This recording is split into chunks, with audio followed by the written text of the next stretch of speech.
पाठशाला की पहली क्लास। ईरान के लपेटे में फंसे ट्रंप ने अचानक पीएम मोदी को फोन क्यों लगाया? तेल गैस संकट पर क्या बड़ी खबर आने वाली है? इधर मुनीर डील कराने के सपने बेच रहा, उधर स्ट्रेट ऑफ हॉर्मूज को लेकर ट्रंप और मोदी की क्या बात हुई? ट्रंप का 5 दिन वाला ब्रेक भी बेकार निकला, ईरान कैसे दनादन मारता चला जा रहा है? और तेल की कीमत में खेल करके क्या ट्रंप दोस्तों और परिवार के लिए नोट छाप रहे हैं? कौन कौन अरबपति बन गया? सबसे पहले इसका चैप्टर देखिए। ईरान युद्ध को लेकर मामला दिनों दिन बिगड़ता चला जा रहा है। पूरी दुनिया तेल गैस के संकट में धंसती चली जा रही। ट्रंप अलग ईरान के दलदल में धंसे हुए हैं, वो निकल नहीं पा रहे हैं। और ट्रंप के दिमाग में चल क्या रहा है कोई नहीं जानता बॉस। ट्रंप इस युद्ध में फंस तो गए, लेकिन उनको समझ ही में नहीं आ रहा कि इस युद्ध से निकलना कैसे। और वो पूरा हाथ पैर मार रहे हैं, और जैसे दलदल में होता है जितना हाथ पैर मारिए उतना धंस जाइएगा, वही ट्रंप के साथ हो रहा है। वो युद्ध के दलदल में फंस गए, जितना हाथ पैर मारते हैं उतना ईरान नीचे खींच लेता है। इसी में आज अचानक ट्रंप ने प्रधानमंत्री नरेंद्र मोदी को फोन लगा दिया। प्रधानमंत्री नरेंद्र मोदी से ट्रंप की बातचीत तब हुई जब कल से यह खबरें चल रही हैं कि ट्रंप ईरान से बातचीत करके कोई डील करना चाहते हैं, लेकिन ईरान से बात करने वाला भी तो कोई होना चाहिए, कह रहे हैं। ईरान ने तो सीधे अमेरिका से बात करने से मना कर दिया, इसलिए किसी तीसरे को इसमें घुसना होगा। क्या प्रधानमंत्री मोदी को ट्रंप ने इसलिए फोन लगाया कि भाई आप कुछ कीजिए, देखिए कैसे ईरान से सेटिंग हो सकती है? या फिर बात कुछ और है जिसके बारे में आगे आपको बताऊंगा कि ट्रंप और नरेंद्र मोदी की क्या बात हुई? क्योंकि आप यह भी देखिए कि युद्ध में बीच बचाव के लिए बिना किसी तीसरे देश के आए युद्ध रुकने वाला तो लग नहीं रहा। एक दूसरे से बात इनकी हो नहीं रही, बम पे बम मारते चले जा रहे हैं। बातचीत होने के ट्रंप के दावों के बीच ईरान ने बीते 10 घंटे में इजराइल पर 7 बड़े हमले किए हैं बॉस। बीते 10 घंटे में जब ट्रंप कह रहे हैं कि 5 दिन अभी आप चलो हम दोनों लड़ाई नहीं करेंगे, ईरान मार रहा है भाई। 10 घंटे में 7 हमले कर दिए। इजराइल और अमेरिका ने भी ईरान पर तगड़ा हमला किया है। उधर यह भी दावा है कि अब कुछ खाड़ी देश भी इस युद्ध में कूदने वाले हैं। यानी ट्रंप जो 5 दिन वाला ब्रेक का पासा फेंके थे वो तो ठस्सी बम निकला, कुछ है ही नहीं। ईरान मारिए रहा है, ये मारिए रहे हैं और लोग घुसने वाले हैं, तो 5 दिन का नौटंकी ना है। फिर कैसे ईरान दनादन मारता चला जा रहा है? ट्रंप कह रहे थे कि ईरान बात कर रहा है, लेकिन यहां तो ईरान की मिसाइलें बोल रही हैं। आपको आज विस्तार से बताऊंगा इस मारधाड़ के बीच कैसे मुनीर ईरान युद्ध में डील करवाने के सपने बेचने लग गया है, कैसे मुनीर युद्ध में ट्रंप की सेटिंग करवाने और ईरान से मीटिंग करवाने में लगा हुआ है। ट्रंप ने और किस किस को इसमें लगाया हुआ है। युद्ध के बीच जहां दुनिया का भयंकर नुकसान हो रहा है, भाई ट्रंप के लोग कैसे नोट पे नोट छाप रहे हैं। तेल की कीमत में ऐसा क्या खेल हुआ है कि ट्रंप के लोगों के मिनटों में छप्पर फाड़ कमाई हुई है बॉस। आज इसका चैप्टर भी आपको दिखाऊंगा, लेकिन पहले ये ट्रंप के ब्रेक लगाने के बाद युद्ध में जो तमाशा हो रहा है और पीएम मोदी और ट्रंप की क्या बात हुई है, इस सब के बारे में बात करूं उससे पहले युद्ध का एक ट्रेलर देखिए। ईरान अमेरिका युद्ध में आज की सबसे बड़ी खबर यही है कि डोनाल्ड ट्रंप ने इस पूरे युद्ध के बीच में प्रधानमंत्री नरेंद्र मोदी को फोन घुमा दिया है। 25 दिन से युद्ध चल रहा था और यह 25 दिन में पहली बार है कि नरेंद्र मोदी और डोनाल्ड ट्रंप की बात हुई है। नरेंद्र मोदी ने भी सब जगह बात की, डोनाल्ड ट्रंप को फोन नहीं किया था। डोनाल्ड ट्रंप ने भी 25 दिन से कोई फोन नहीं किया हुआ था, मतलब उसके पहले से नहीं किया था, युद्ध के बीच कह रहा हूं कि कोई फोन नहीं किया था। लेकिन आज अचानक दोनों की बात हो गई और इसके बारे में अमेरिका के राजदूत सर्जियो गोर ने बताया कि राष्ट्रपति ट्रंप और पीएम मोदी के बीच बातचीत हुई है। दोनों ने मिडिल ईस्ट के हालात पर चर्चा की है, जिसमें स्ट्रेट ऑफ हॉर्मूज के खुले रहने की अहमियत शामिल है। यानी दोनों के बीच स्ट्रेट ऑफ हॉर्मूज को लेकर बात हुई है। यह अमेरिका के जो एम्बेसडर है भारत में, उन्होंने ट्वीट करके कहा। इसके बाद प्रधानमंत्री नरेंद्र मोदी ने भी ट्वीट करके बताया कि राष्ट्रपति ट्रंप का फोन आया था। भाई उन्होंने पहले ही लाइन में लिख दिया कि राष्ट्रपति ट्रंप का फोन आया था, क्योंकि ट्रंप इतने झूठे हैं कि पता चला कहेंगे कल को कि भाई मोदी ने फोन किया था, तो पहले ही लाइन में लिख दिया कि उसे उधर से फोन आया था। और उन्होंने कहा कि उनके साथ पश्चिमी एशिया के हालात पर सार्थक चर्चा हुई है। भारत तनाव को कम करने और जल्द से जल्द शांति बहाल करने का समर्थन करता है। स्ट्रेट ऑफ हॉर्मूज को खुले रहना, सिक्योर रहना पूरी दुनिया के लिए जरूरी है। पीएम मोदी ने बताया कि ट्रंप के साथ इस बात पर सहमति बनी है कि शांति और स्थिरता के प्रयासों के लिए संपर्क में रहा जाएगा। 25 दिन से युद्ध चल रहा है, लेकिन अब अचानक ट्रंप ने अगर नरेंद्र मोदी को फोन लगाया, बातचीत की, तो इसके मायने क्या हैं? इसको समझना बड़ा इंपॉर्टेंट है। देखिए, इसमें 2 चीजें हो सकती है। पहली बात तो यह हो सकती है कि युद्ध में चौतरफा फंसे ट्रंप अब युद्ध से बाहर निकलने के लिए भारत की मदद चाहते हैं, क्योंकि भारत ईरान से भी दोस्ती किए बैठा है। भारत के कुछ जहाज ईरान ने छोड़े ना भाई, और भारत ईरान के जो यहाँ पे लोग हैं वो भी कह रहे हैं कि भाई भारत से हमारे रिश्ते अच्छे हैं। तो ट्रंप को लगा होगा कि भाई और तो कोई करा नहीं पा रहा, तो एक काम करता हूं, मोदी को बोल के देखता हूं। एक तो ये पॉसिबिलिटी हो सकती है। दूसरा क्या हो सकता है, दूसरी बात ये हो सकती है कि ईरान से बात करने में पाकिस्तान का नाम आ रहा है, लेकिन पाकिस्तान भरोसे के लायक तो है नहीं, इसलिए भारत जैसा कोई भरोसेमंद देश बीच बचाव करे। ये पहले वाले का सब पार्ट है। अब दूसरा या कहिए तीसरी बात यह भी हो सकती है कि ट्रंप ये दिखाना चाह रहे हैं कि वो ईरान से बातचीत को लेकर सीरियस है, कोई हवाई बात नहीं, इसलिए वो भारत जैसे बड़े देश से इस पर बात कर रहे हैं। चौथी बात यह है कि हॉर्मुज स्ट्रेट को लेकर ट्रंप और मोदी की बात हुई है। हॉर्मुज स्ट्रेट खुलने से नहीं खुलने से ट्रंप फंसे हुए हैं। हॉर्मुज स्ट्रेट खुल गया तो फिर ट्रंप युद्ध से बाहर निकल सकते हैं। तो ऐसे में सवाल यह है कि क्या ट्रंप अब भारत की मदद चाहते हैं हॉर्मुज स्ट्रेट खुलवाने के लिए ईरान पर अटैक करने को लेकर? क्योंकि भाई नेटो देशों ने तो मना कर दिया कि नहीं, हम नहीं आते तुम्हारे साथ, जाओ अपना देखो, अपना करो। खाड़ी के देश करवा नहीं पा रहे हैं, तो क्या कोई मिलिट्री एक्शन के लिए ट्रंप को भारत की जरूरत है, या फिर डिप्लोमेसी के लेवल पर ट्रंप को भारत की जरूरत पड़ी? क्योंकि ये आदमी ऐसे तो फोन करेगा नहीं, ये पक्का बिजनेसमैन आदमी है। ये कुछ ना कुछ सेटिंग गेटिंग करने के लिए, डील करने के लिए, भारत की मदद लेने के लिए फोन किया है, इंफॉर्मेशन देने के लिए फोन नहीं किया होगा। अब देखिए यहां से क्या जवाब मिला वो इंपॉर्टेंट है। मुझे नहीं लगता भारत कोई मिलिट्री एक्शन में मदद करने जाएगा। डिप्लोमेसी के लेवल पे क्या हो सकता है वो देखिए, क्योंकि वे तो कई लोग कह रहे हैं कि भाई भारत इसमें मदद कर सकता है। ट्रंप ने ईरान को धमकी भी यही दी थी कि हॉर्मुज स्ट्रेट खोलो, नहीं तो 48 घंटे में ईरान के पावर प्लांट उड़ा दूंगा। ईरान ने ट्रंप की धमकी का लोड तो लिया नहीं, उल्टे कह दिया कि अगर ईरान के पावर प्लांट उड़ाओगे तो ऐसी तबाही मचाएंगे जो तुम नहीं सोचे होगे। हॉर्मुज स्ट्रेट को ईरान खोल नहीं रहा है, और वहां हालत देखिए कैसी है, नाव फंसे हुए सारे। ट्रंप इसे जब तक खुलवा नहीं पाएंगे तब तक वो ईरान से युद्ध जीतने का ऐलान भी नहीं कर सकते। वहां 25 दिन में हाल यह है कि सैकड़ों शिप फंसी हुई है, देख रहे हैं। ऐसा लग रहा है कि किसी ने कागज पे फोटो बना दिया है, जितना मन उतना नाव बच्चा नहीं बना देता है, 1 2 3 4, वैसे फंसे हुए सारे जहाज। अब आपको ऊपर से जहाज से लिया है, एयरप्लेन से लिया है तो छोटे दिख रहे हैं, बड़े बड़े जहाज होते हैं। एरियल व्यू देख रहे हैं आप। दावा है कि किसी फ्लाइट से हॉर्मुज स्ट्रेट का यह वीडियो बनाया गया है। हॉर्मुज खुलेगा तभी जब ईरान से बात होगी। ईरान पर बम गिराने से हॉर्मुज तो नहीं खुलने वाला, ये तो अभी 25 दिन में दिख गया। यह बात ईरान ने ट्रंप को 25 दिन के युद्ध में क्लियर कट समझा दी भाई कि मारोगे तो नहीं खुलेगा। हॉर्मुज खुलवाने के लिए ट्रंप दुनिया से मदद मांगते रहे, दुनिया में कोई मदद करने तो आया नहीं। ट्रंप को पीछे हटना पड़ा, कहना पड़ा कि ईरान से बातचीत हो रही है।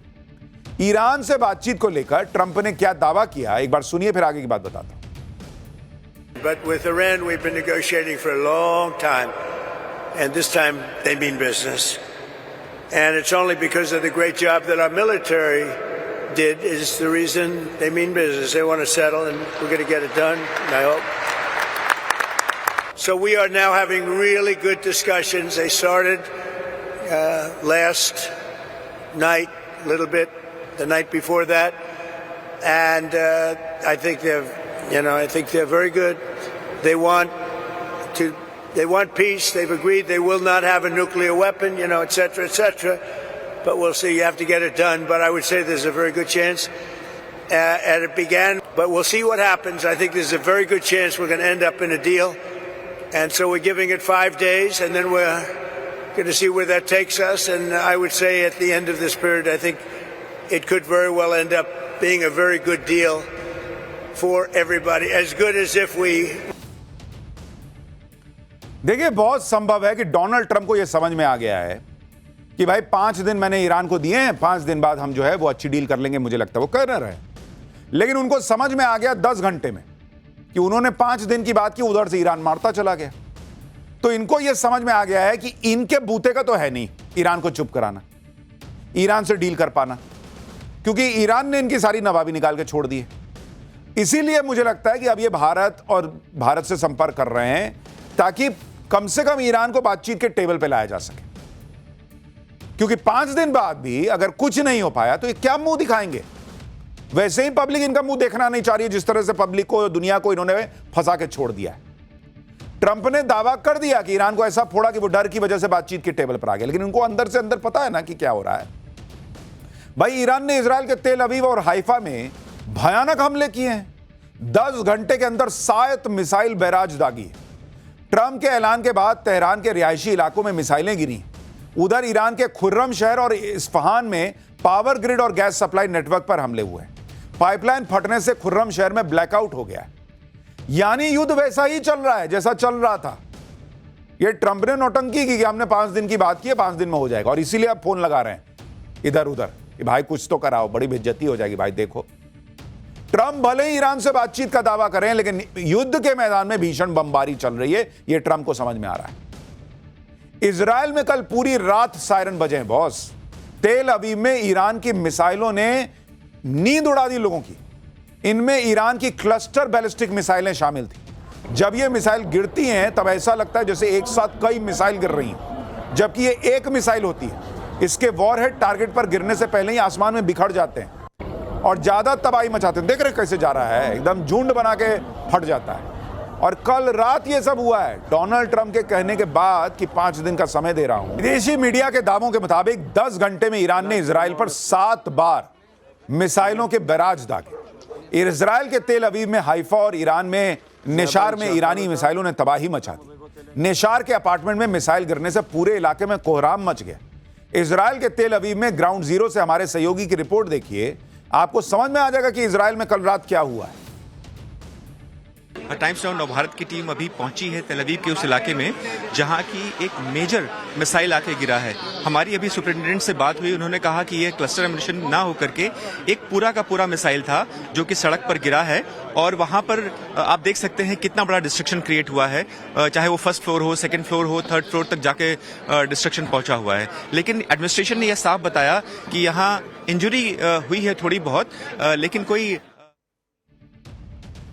यानी ईरान रुकने का नाम नहीं ले रहा, वो लगातार इजराइल को फोड़ रहा है। ट्रंप बातचीत का दावा कर रहे हैं लेकिन ईरान मिसाइलें मार रहा है। ईरान की मीडिया यह कहकर मजाक उड़ा रही है कि talks with the US underway through missile strikes. वो कह रहे हैं हम बातचीत तो कर रहे हैं लेकिन वो बातचीत हमारी मिसाइलें कर रही हैं। इस बीच ईरान ने अमेरिका का एक सुसाइड ड्रोन मार गिराने का दावा किया। ईरान की फोर्स न्यूज एजेंसी ने एक वीडियो जारी किया। इस वीडियो में एक काले रंग का सुसाइड ड्रोन क्रैश हुआ पड़ा है। ईरानी न्यूज एजेंसी ने इसे अमेरिका का ल्यूकस ड्रोन बताया है।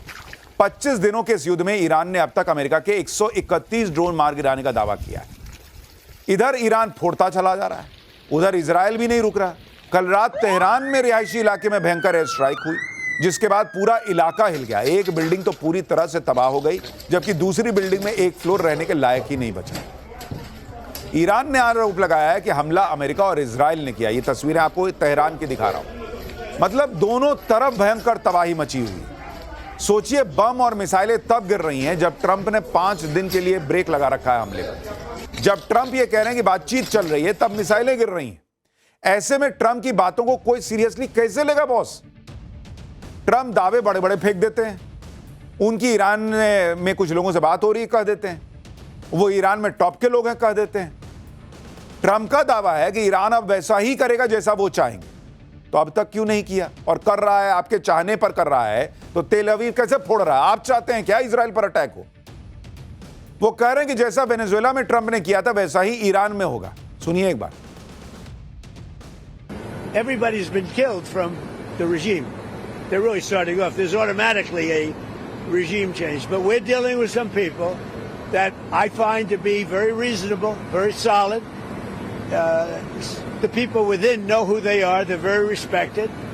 And maybe one of them will be exactly what we're looking for.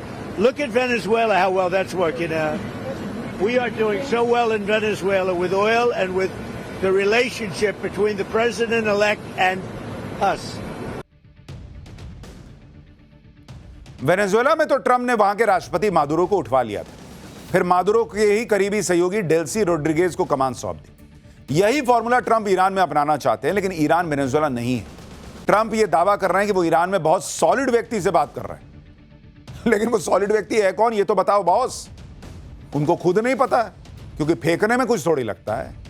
कुछ मीडिया रिपोर्ट्स ने ट्रंप प्रशासन के हवाले से बताया कि अमेरिका ईरान की संसद के स्पीकर मोहम्मद बगैर गलीबाफ से बातचीत कर रहा है। मोहम्मद बगैर गलीबाफ ईरान की संसद के अध्यक्ष हैं। इनकी गिनती ईरान के शक्तिशाली नेताओं में की जाती है।